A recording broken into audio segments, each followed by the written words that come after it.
Entrepreneurship, Chapter 7.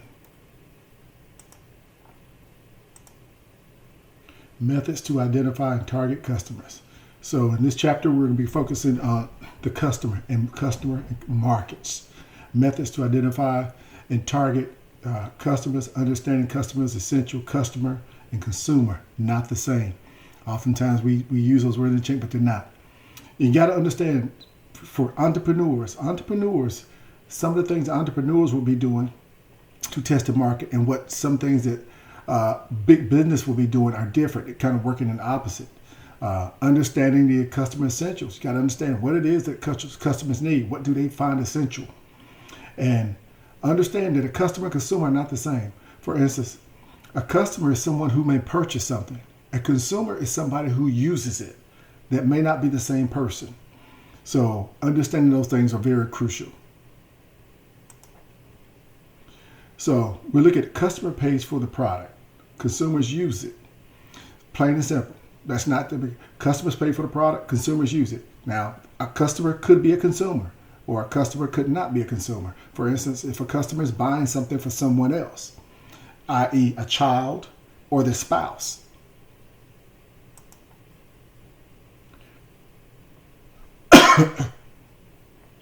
Markets where products are sold. Understanding markets where products are sold. Set of customers for product, common needs, wants, referencing each other. A market is where products are sold. That could be any type of place. That could be a standalone building. That could be a farmer's market, any number of places. The set of customers for a product is, you're looking at what type of people are you actually potential customers for them. Who are they? Common needs and wants that these people have got.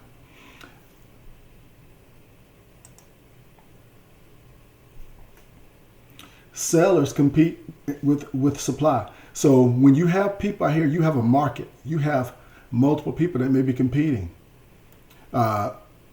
Different business competitors. Demand is customers' desire for the product. So when you look at that, when we say customer demand, well, that's how much they want the product. How much do they desire it? When you look at the market opportunity, so you're looking at the degree of the customer or the market demand for a specific application. And your product application, goods and services create demand, providing a solution for a customer problem. So a customer application is supplying a product for a demand or customer problem. Market opportunity is the degree of customers' demand for that specific product. Is there an opportunity there? If not, you're beating a dead horse. Customer psychology. Understanding what customers want and need. Customer may play multiple roles. So understanding what customers want and need, the customer psychology. And this is kind of getting into the science of it. Understanding as an entrepreneur, when you have a product and you got to get out there, who is your customer? What do they want and need? So realistically, you may, as an entrepreneur, what you may have done is come up with a product or service, and now you're looking for a customer for it. In big business, they would actually be working opposite of that. They would come up and do some research to determine what type of product they need to come up with. They have the money and resources to do that. So you see the opposite, how entrepreneur operates versus big business. But customer could play major roles, multiple roles. They could be the customer, they could be the consumer, any number of things that you find that they can play different roles. They could be someone that's actually not the customer, not the consumer, but somebody who actually is getting something third party, which actually makes him like a customer removed. So you're looking at end users. This is ultimately what I was just referring to. When I said a customer, that's your end user. Someone who actually ends up customer, who would actually use the product. Influencers and recommenders. This is people like you look at like social media folks, people, or marketers, or people along those lines. Economic buyers. These would be people who have a tendency to, who have the ability to to buy in large bulk, maybe like for their business, or they may work for Target. They may be buying for Target or whatever, things along those lines, economic buyers. And decision makers are the people who can be associated with the economic buyers, but they usually are people that may rank above them who can actually give them the power they have the power to say yes and no to economic buyers. Consumer profiles. Consumer profiles representations of ideal customers based on information market research. Profiles of individual customers. So you're finding out the profiles of these individuals. Get as much as you can about them, because some of the things you're going to be able to want to do by getting the profiles is be able to anticipate buyer behavior. What is this buyer likely to do? So when you think in terms of looking at it and you're thinking about the buyer behavior, what are the things that they're likely to do? And some of the things that they will look at when you're talking about, when you're looking at these consumer behaviors and anticipated buyer, things you want to know is like the demographics, the psychographics, the proxy product, the day in the life of biggest motivation, what motivates them, challenges. And so to give you an example, when we talk about the day in the life of, if you could actually walk in the shoes of the consumer, what would they be doing? What would they be saying? What would they be thinking? And you think of also like a proxy product, it gives you an idea of what people are likely to buy that's similar to some product. So when you're looking at breaking it down to these personas, you're looking at all different aspects of it.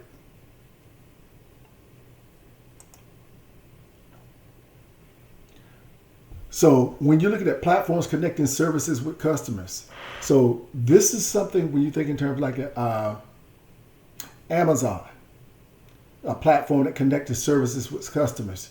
That's a great example of that. Research leads to customer insights. So when you have research on individuals, you gain information, insight into them, how they think, what they do, how they operate, where they shop, the works. This gives you a better idea of who to target and where to target them. Customer journey maps. So when we think in terms of customer journey maps, this is really like, think of a map like the United States. It gives you a lot of information, and it tells you a lot of information about customers. The who, what, when, where, and how, why, and demographics, the works. It provides a holistic approach. Holistic means inclusive, a lot of different things. And when by getting all this information, it's helping you to be giving you more, making you a smarter entrepreneur.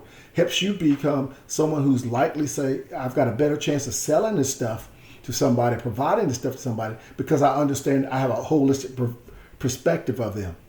And one of the things that entrepreneurs must do is develop the empathy for the customers. See, when you're developing empathy for customers, that means now you're actually getting on their level. You're thinking like them. And as a result of doing that, it helps you to better understand. It's like, okay, I know what I was thinking, but if I'm thinking like them and I'm being empathetic from their perspective, they see it a different way. And guess what? The customer is always right. So when we look at the customer journey maps, the benefits of the maps is helping you to ascertain what your business needs are, identifying goals, needs, and expectations. And by actually somebody not doing this, it puts you in a position potentially where there's a loss of improvement opportunities. You can lose opportunities because you don't have enough information to make good decisions. So that's why these maps are important.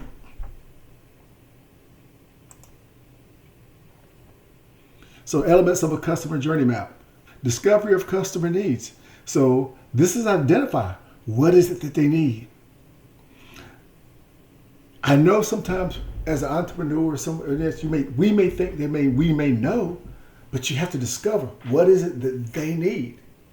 If there's a need, then you want to fill a void. Now research these needs to determine, what's the best way of getting them to them, and just to what extent do they have these needs. And how can you go about getting it to them?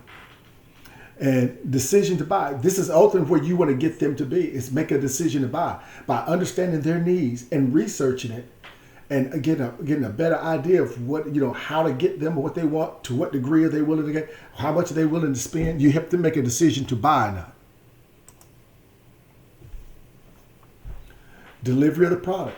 How do you get it to them? How do you get it to them? It's something that's very important when you think in terms of, it's like, are you doing direct sales? Are you doing internet sales or door to door? How are you getting it to them? That's something that's very important, and it makes a lot of sense when you think in terms of what it is you're trying to do. How do I get it to them? After the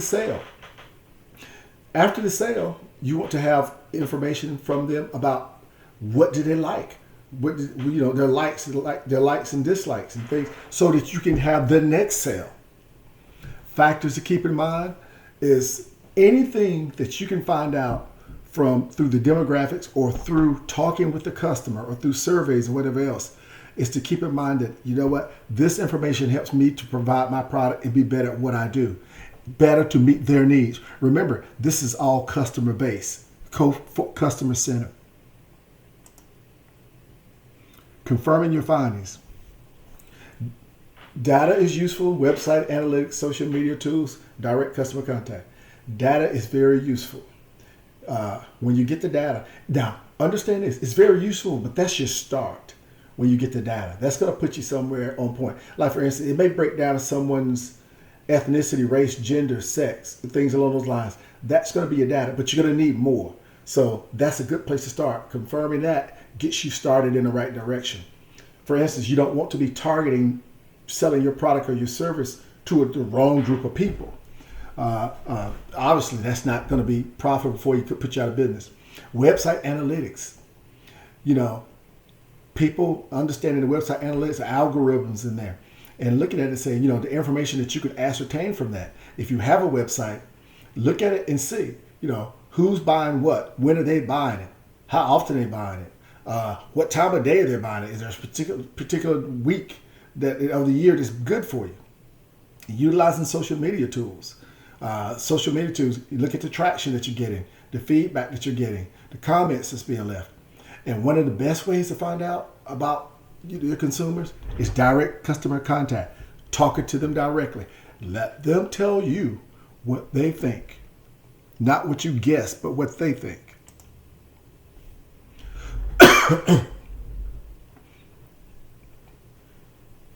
So when we look at customer segmentation, group by common needs and behaviors, tailoring the business canvas model. So when we look at that, we look at group by common needs. This is individuals when you have, they're grouped together based on common needs or common behaviors or attributes.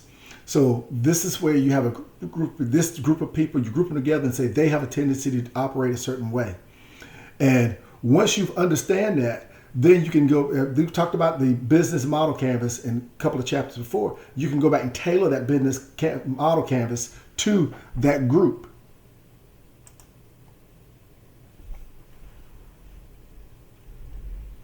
Reasons customers can be divided, different distribution channels, different types of relationships, different profitability.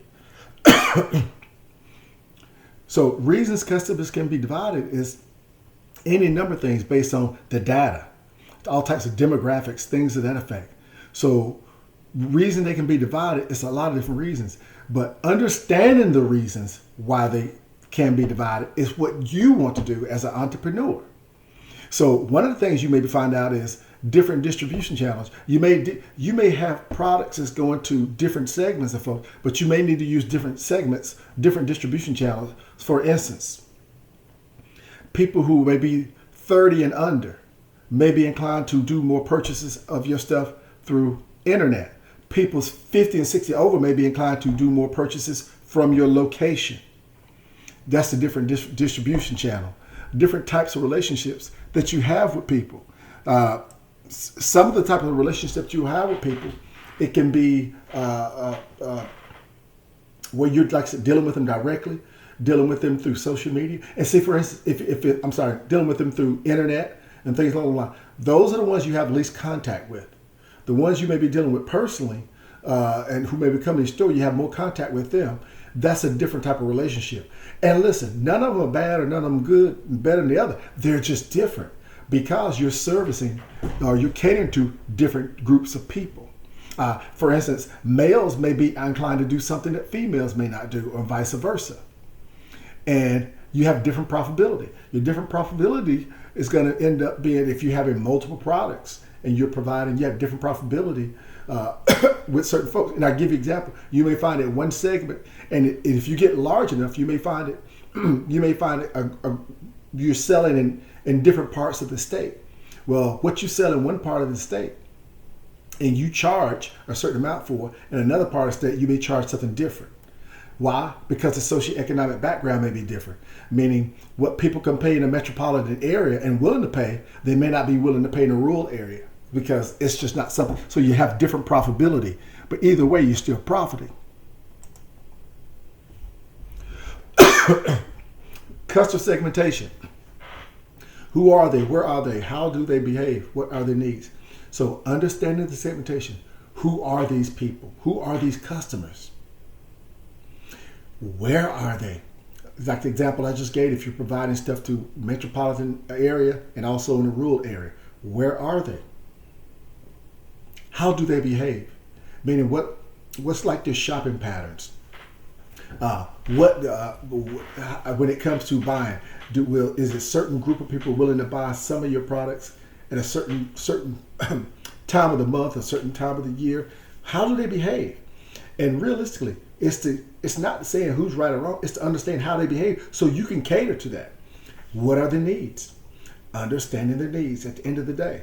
As long as you understand their needs and everything is customer centric, you have a much higher probability of being successful and profitable. Target customers. Innovators and early adopters, early majority, late majority, and taggarts to adopt. So, targeting customers. Innovators and early adopters, these are people who are usually influential, have money, and they're really open to new technology and they jump on it first. That's what they do. That's probably about 15% of your market that will be willing to do that. Your early majority is going to be about 34%, and that 34% is going to be very similar, but they won't be quite as, they may not have the wealth that the initial group has, and they may want a little more, and they may be a little bit more risk averse than the initial group. They may want a little bit more clarity about their risk. Your next group is another large group. It's going to be about 34%. Your late majority, they are very risk averse. What they will do is they will come on eventually, but they want to see it work. They want to see somebody use it. They want somebody to tell them, hey, was it successful for you? And then they will be more inclined to buy in. Your taggarts, these are your very last group because it's almost like your pessimists. Well, I'm risk averse, I don't like new technology, and I don't like change. This group normally comes along at the very end a lot of times when they don't have any choice. It's almost like, well, what you've been using or what you've been buying is almost so obsolete now that you have to buy my product. Well, that's what they'll do. They don't usually come willing. They usually it's almost like because they're almost compelled to have to do it because they've waited so long. But even still, they are now buying from you. So crossing the chasm between early adapters and majority, focusing resources on primary market and landing your launch market. So this is really when you transition between the early adapters and your majority, is really about identifying your target, your primary market. And by identifying that primary market, what you want to do initially is to do a launch market with them. And this is something that's quick, fast, cheap, that you can do. How do I get it out there quickly to this group of people? Getting them identified. And this is how you this is like you're starting up. And this is how you get things going, you get it started. And once you get it started, then you build on that momentum. And then you start looking for other markets to tap to and other ways to distribute your product. 4 factors affecting the launch market. So when you look at this, steps to across the chasm. So realistically, we'll break it down to, it's like the tornado, partial. What does a tornado do? When it comes in, it's crazy, it's big, and it creates a lot of chaos. So you'll have this chasm going on initially with your product where you're trying to get it in. It's almost like a tornado. You've got a lot going on, and it's kind of messy. Things may not necessarily be going the way you want them to. But at the end of the day, when you stick with it, you ultimately get to Main Street. And now once you get to Main Street, now you can actually say, you know what, now I can actually conduct research and I can conduct sales. But I had to go through this storm, this tornado, to actually get there. And it's kind of with like all startups and new entrepreneur endeavors. You go through a period when it's rough. And realistically, this is the area where some people actually give up. So, market size. Estimating the number of potential customers, providing chance of market penetration. You got to have a way to estimate what your market size is. For instance, if you want to come up with a product or a service and you look at the potential market size and the market size is rather small, that doesn't give you a chance of being very profitable. What you want to do is find a market that's actually, it's a nice size market or a large market for you to try to service and provide a need. So understanding that is very crucial, because if you don't do your due diligence and you end up with a market that's too small, you're probably going to end up with something that at some point in time you have to close your doors. Proving a chance of market penetration. Once you get that market size and you get an estimate of that and see who it is, now you want to actually penetrate that market. Find a way to get your product into the market, penetrate the market, and get it going. And now once people start consuming, again, you start getting some profit rolled in, and then you can look for ways to build on that momentum. So if we look at total available market, serviceable available market, share of market. So the total available market is everything that's available in that market. Your serviceable available market is the people within that market that you should be able to sell to. Your share of that market is the actual people you do sell to.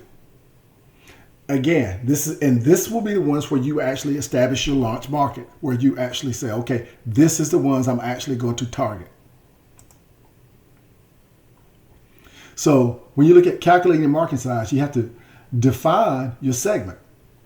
Understand exactly what that is. So when we look at conduct top-down analysis, when we look at conducting top-down analysis, this is looking at estimating your share of the market according to demographics. And conducting bottom-up, this is when you're looking at profit and sales. Looking at your sales and looking at your analysis of your profit to see, are you actually conducting the feasible, is this going to be feasible for you to make a profit and stay in business? Sanity checks. This is having realistic expectations and goals. Do not go out here and say, I'm going to start me a small business and I'm going to be an entrepreneur, and within 6 months, I want to be big as Microsoft. That's not going to happen.